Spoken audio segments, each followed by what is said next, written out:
एक लड़का जो मुंबई की सड़कों पर बड़ा हुआ, कैसे बना अंडरवर्ल्ड का सबसे बड़ा नाम।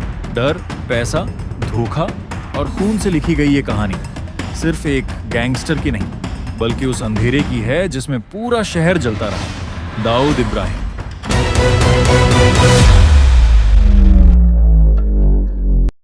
किसको पता था कि महाराष्ट्र के रत्नागिरी जिले में जन्मा एक साधारण बालक आगे चलकर भारत के सबसे कुख्यात अपराधियों में गिना जाने लगा।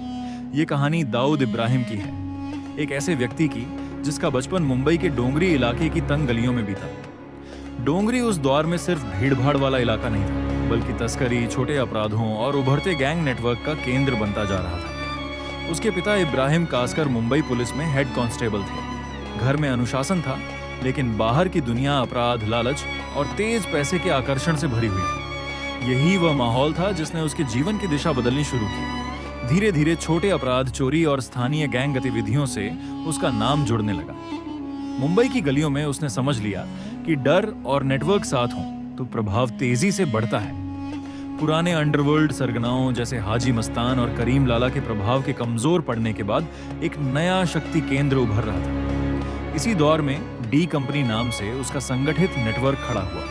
तस्करी, वसूली, हवाला और परतदार संपर्कों के जरिए यह नेटवर्क फैलता गया। सोना, इलेक्ट्रॉनिक्स और अवैध धन के रास्तों से जुड़ी गतिविधियों ने उसके प्रभाव को और बड़ा बनाया। मुंबई के व्यापारिक ढांचे और बंदरगाहों पर अपराधी दबाव की छाया गहराने लगी।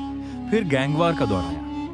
प्रतिद्वंद्वी गिरोहों से हिंसक टकराव, अंदरूनी विश्वासघात और शक्ति की लड़ाई ने मुंबई अंडरवर्ल्ड को खून से भर दिया। इसी समय उसका प्रभाव भारत की सीमाओं से बाहर बढ़ने लगा। दुबई उसके नेटवर्क का महत्वपूर्ण केंद्र बना और बाद में सीमा पार ठिकानों की चर्चाएं और गहरी हो गई। हवाला, बिचौलियों और गुप्त आर्थिक चैनलों ने उसके संगठन को अंतर्राष्ट्रीय रूप दिया। उसका नाम केवल अपराध तक सीमित नहीं रहा, बल्कि डर की रणनीति बन गया। धीरे धीरे बॉलीवुड, सट्टेबाजी और बड़े आर्थिक प्रभाव क्षेत्रों से जुड़े आरोपों और चर्चाओं ने उसके नाम को और विवादास्पद बनाया। फिर आया 1993। मुंबई विस्फोटों ने पूरे देश को हिला दिया। जांच एजेंसियों ने उसके नाम को साजिश और बड़े अपराध नेटवर्क से जोड़ा। भारत की सुरक्षा एजेंसियां, अंतर्राष्ट्रीय संस्थाएं और खुफिया तंत्र सक्रिय हुए। दाऊद इब्राहिम भारत के सबसे वांछित अपराधियों में गिना जाने लगा। इंटरपोल और वैश्विक निगरानी के बीच उसका नाम एक ऐसे नेटवर्क का प्रतीक बन गया जो सामने कम, छाया में ज्यादा काम करता था। लेकिन उसकी कहानी केवल अपराध की नहीं, एक चेतावनी की भी है। उसने धन कमाया, प्रभाव बनाया, भय फैलाया, लेकिन स्थायी सम्मान कभी नहीं पाया। इतिहास ने उसे विजेता नहीं, बल्कि यह याद दिलाने वाले उदाहरण के रूप में रखा कि गलत रास्ता शुरुआत में ताकत देता है, अंत में सिर्फ अंधेरा छोड़ता है। 1993 के विस्फोटों के बाद मुंबई की सड़कों पर सिर्फ धुआं नहीं था, बल्कि एक ऐसा डर था जिसने पूरे देश की चेतना को झकझोर दिया। शहर के रेलवे स्टेशन, बाजार, दफ्तर और भीड़-भाड़ वाली जगहें अब केवल इमारतें नहीं रहीं, वे उस त्रासदी की याद बन चुकी थीं जिसने भारत की सुरक्षा व्यवस्था को नई दिशा दी। दाऊद इब्राहिम का नाम अब केवल अंडरवर्ल्ड तक सीमित नहीं था, बल्कि अंतर्राष्ट्रीय अपराध और आतंक नेटवर्क की चर्चाओं में गूंजने लगा। भारत की एजेंसियों, इंटरपोल और कई वैश्विक सुरक्षा संगठनों ने उसके नेटवर्क की परतें खोलनी शुरू की। दुबई से लेकर कराची तक फैले संपर्क, हवाला के गुप्त रास्ते, नकली पहचाने, मध्यस्थों का जाल और छिपे हुए आर्थिक चैनल यह बताते थे कि अपराध केवल बंदूक और धमाके से नहीं चलता, वह धन, सूचना और संरक्षण पर भी टिकता है। उसके संगठन ने सिर्फ तस्करी या वसूली नहीं की, बल्कि भय को एक रणनीति बना दिया। जिन व्यापारियों ने इनकार किया, जिन लोगों ने विरोध किया, जिन रास्तों ने बाधा डाली, वहां दबाव, धमकी और हिंसा के साए दिखाई देने लगे। अंडरवर्ल्ड अब केवल मुंबई का शब्द नहीं रहा, वह सीमापार राजनीति, खुफिया खेल और वैश्विक अपराध तंत्र से जुड़ चुका था। इसी दौरान भारत ने सीखा कि अपराध से लड़ाई केवल पुलिस मुठभेड़ों से नहीं जीती जाती। वित्तीय जांच, खुफिया निगरानी, सीमा सुरक्षा और अंतर्राष्ट्रीय सहयोग उतने ही आवश्यक थे। दाऊद का नेटवर्क अलग अलग नामों, मुखौटों और सहयोगियों के सहारे चलता रहा। कुछ लोग उसके लिए धन का रास्ता बने, कुछ सूचनाओं का और कुछ भय के प्रसार का। यही वह संरचना थी जिसने उसे वर्षों तक सीधे पकड़ से दूर रखा। लेकिन हर साम्राज्य के भीतर दरारें होती हैं। पुराने साथी अलग हुए, प्रतिद्वंद्वी गुट मजबूत होने लगे, अंतर्राष्ट्रीय दबाव बढ़ा और उसके नाम के साथ छिपने की मजबूरी जुड़ती गई। जो व्यक्ति कभी खुले प्रभाव, संपर्क और शक्ति के लिए जाना जाता था, वही धीरे धीरे छाया में सीमित होने लगा। अपराध का साम्राज्य बाहर से विशाल दिख सकता है, लेकिन भीतर वह अविश्वास, भय और टूटते गठबंधनों पर टिका होता है। समय के साथ दाऊद की कहानी एक व्यक्ति से बढ़कर एक प्रतीक बन गई, ये प्रतीक था कि कैसे समाज की दरारें, लालच, सत्ता का दुरुपयोग और कमजोर संस्थाएं मिलकर एक अपराधी को असाधारण शक्ति दे सकती हैं। उसके जीवन ने दिखाया कि अपराध की दुनिया में ऊंचाई जितनी बड़ी दिखती है, गिरावट उतनी ही गहरी होती है। धन ने उसे सुरक्षा नहीं दी, नेटवर्क ने उसे शांति नहीं दी और भय ने उसे सम्मान नहीं दिया। इतिहास में उसका नाम प्रसिद्ध हुआ पर सम्मानित नहीं। यही अंतर सबसे महत्वपूर्ण है। किसी भी युवा के लिए यह कहानी प्रेरणा इस रूप में है कि परिस्थितियां चाहे कितनी भी कठिन हो, रास्ता चुनना हमेशा निर्णायक होता है। गरीबी, संघर्ष या व्यवस्था की खामियां किसी को अपराध का नायक नहीं बनाती।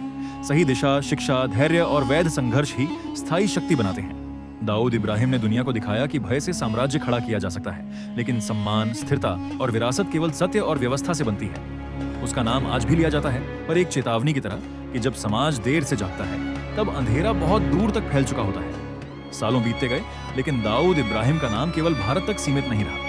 वह अंतर्राष्ट्रीय अपराध की फाइलों, गुप्त रिपोर्टों और खुफिया निगरानी का स्थायी हिस्सा बन गया। उसके नेटवर्क ने यह दिखाया कि आधुनिक अपराध केवल हथियारों या तस्करी तक सीमित नहीं होता, बल्कि धन शोधन, हवाला, फर्जी कंपनियां, छिपे निवेश, बिचौलियों और अंतर्राष्ट्रीय संपर्कों के माध्यम से भी फैलता है। एक ऐसा ढांचा तैयार हुआ जहां सामने दिखने वाला चेहरा कम था, पर पीछे काम करने वाली परतें अधिक थीं। यही कारण था कि वर्षों तक उसका प्रभाव प्रत्यक्ष से अधिक अप्रत्यक्ष रूप में महसूस किया गया।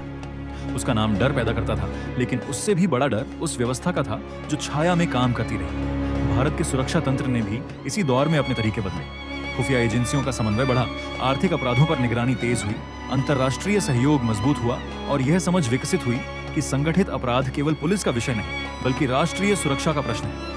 दाऊद की कहानी ने यह स्पष्ट कर दिया कि जब अपराध, राजनीति, धन और सीमा पार संरक्षण एक साथ जुड़ते हैं, तब उनका प्रभाव समाज की जड़ों तक पहुंच सकता है। मुंबई की गलियों से शुरू हुआ यह सफर केवल एक व्यक्ति का नहीं रहा, बल्कि उस पूरे तंत्र का अध्ययन बन गया जिसने दशकों तक भय और अवैध शक्ति का निर्माण किया। लेकिन अंततः हर अंधकार एक सच उजागर करता है। दाऊद इब्राहिम की कहानी बाहरी शक्ति की नहीं, भीतर की विफलता की कहानी थी। एक पुलिसकर्मी का बेटा जिसके पास सामान्य जीवन जीने का अवसर था, उसने ऐसा रास्ता चुना जहां हर उपलब्धि के पीछे रक्त, विश्वासघात और छिपाव था। धन बढ़ा, नेटवर्क फैला, नाम वैश्विक हुआ, लेकिन उसके साथ स्थायी निर्वासन, पीछा, असुरक्षा और छाया में जीवन भी जुड़ गया। ये वही बिंदु है जहां अपराध और सफलता का भ्रम टूटता है। इतिहास उसे एक विजेता के रूप में नहीं, बल्कि एक चेतावनी के रूप में देखता है। उसका साम्राज्य यह सिखाता है कि भय से प्रभाव मिल सकता है, लेकिन सम्मान नहीं। अवैध शक्ति से नियंत्रण मिल सकता है, पर स्थायी विरासत नहीं। समाज के लिए सबसे बड़ी प्रेरणा यही है कि मजबूत संस्थाएं, सतर्क नागरिक, न्यायपूर्ण व्यवस्था और सही अवसर अपराध की जड़ों को कमजोर करते हैं।